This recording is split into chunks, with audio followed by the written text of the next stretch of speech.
खुलुमबाय BTR news चेनेलाव गासैखौबो बरायबाय। आंनि चेनेलखौ साबस्क्राइब खालायाखैबा साबस्क्राइब खालायदो आरो बे खाथिनि बेल आइकन बेलखौबो थुनानै होदो जाहाथे गोदान भिडिअ होबानो सिगांग्रो नटिफिकेसन सौहैनाय बायदि।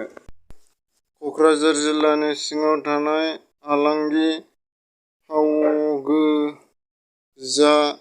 दैमालु जोहोलाव फास्ट क्लाबआ थांनाय 2018 मायथाइनिफ्रायनो जागायजेननानै गोब्राब नाजानायनि गेजेरजों दिनैसिम बोसोरफ्रोमबो गोबां बायदि मैया आबाद मावनानै ओनसोलाव मोनसे जौगानाय लाबोनायनि गेजेरजों साफ्रोमबो रायजो राजाफोरा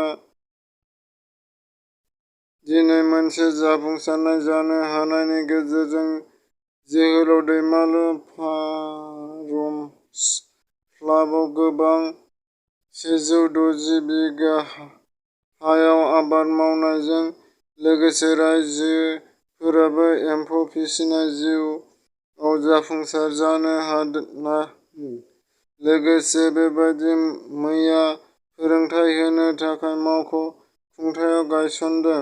बे हाबाफारियावनो बाहागो लानानै बिटिसि ससियेल डिपार्टमेन्टनि जागोस देवारी खौरांगिरिफोरनि सिगाङाव माखासे बाथ्रा फोरमायनानै होदों।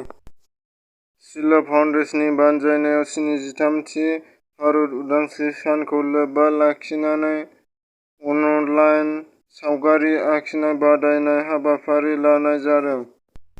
बिटिआरनि सिएम प्रमद बर' बिथाङा उदालगुरि जिल्लानि सिङाव थानाय डिमाकुसियाव मैया दावबायहैदों।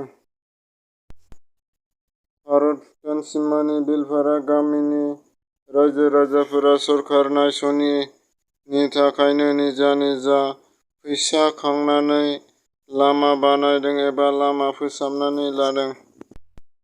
आसाम सरकारा माखासे एसअपि फोसावनानै होदों। माखासे जायगाफोराव कर'ना भाइरास खम जानाय जायगायाव नरमालै खालामनानै होगोन। जेराव फुंनि 5 बाजिनिफ्राय बेलासिनि 5 बाजिसिम खुला खालामनानै होगोन आरो दस्रायाव थांलाय फैलाय खालामनाय दस्रा डिस्ट्रिक्टआव थांनाय बेखौ बन्द' खालामनाय जागोन टटेलि। बिटिआरनि सिएम प्रमद बर' बिथाङा आसाम आरो मिज'रामनि गेजेराव गावलायलायनाय जाथायखौ नुनानै गोबां दुखु मोननाय फोरमायदों आरो बिथाङा खौरांगिरिफोरनि सोंनायाव बे बाथ्राखौ फिन होदों।